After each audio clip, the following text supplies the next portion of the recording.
2025 saw a lot of changes politically here in Canada and in the U.S., and how the leaders communicated their messages was also very different from years past. Martine St-Victor is a communication strategist. She's also the general manager of Edelman Montreal. So nice to see you, Martine. Bonsoir, Mitsumi. Hi. So a lot of people were surprised, Martine, because they got their first impressions of Mark Carney when they saw him on The Daily Show, American television. Some might call it a very risky move, but it seems to have worked for him.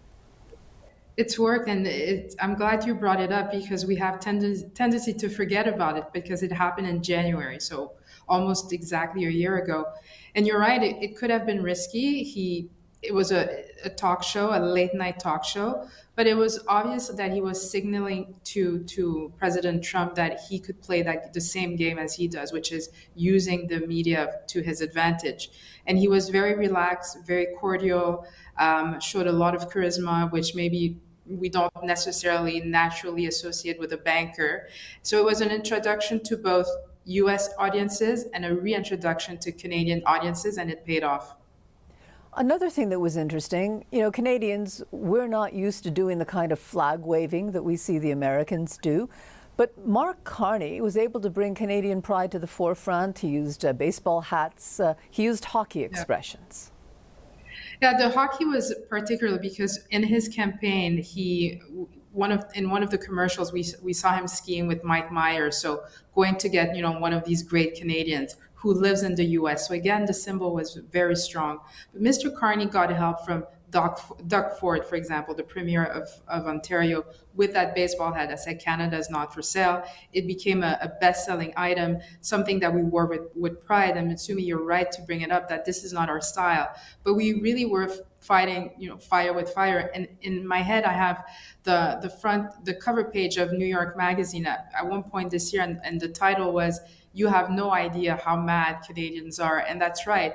And so not only through Mr. Carney, notably when he visited the White House, particularly the first time where he aced the test, particularly when we compare it to other world leaders who failed that test of meeting Mr. Trump in the Oval Office, Mr. Carney did very well. So there was that. And so it showcased to the rest of the world that we were not going to be bullied. It surprised the rest of the world, but it also showed the rest of the world how to do it. And so we kind of created this blueprint, how to stand up for ourselves, how to be proud, and all that married with the commercial war where we snubbed American products, where we stopped going to the US. So all of that was really in reaction to what was going on south of the border, and Mr. Carney was a great captain for it, embodied by not only his election, but also the kind of bravado that all Canadians or most Canadians adopted during this year.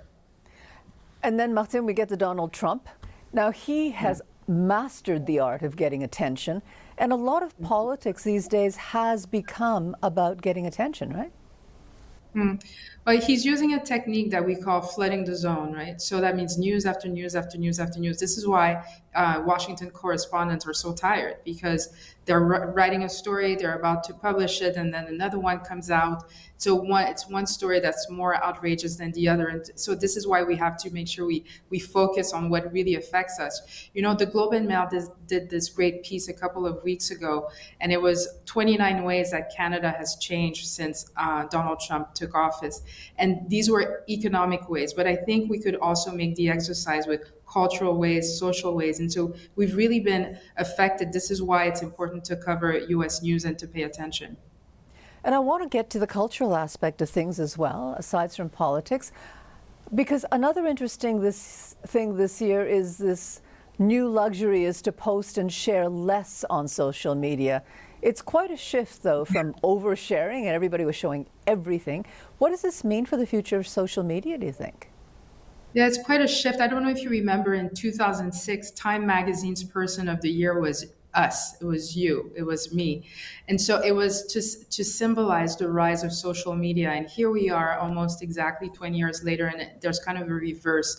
And what we're seeing is that brands and content creators are moving away from social media, posting much less, and migrating to platforms like Substacks, where they're subscription based, which the fact that it's subscription based leads me to believe that we're really going to move back into a more analog world where print magazines are going to come back, which makes me very happy because I'm old school. But also newspapers, real newspapers might come back as well. So this is something to follow in 2026. Thank you very much for this, Martine. Happy New Year.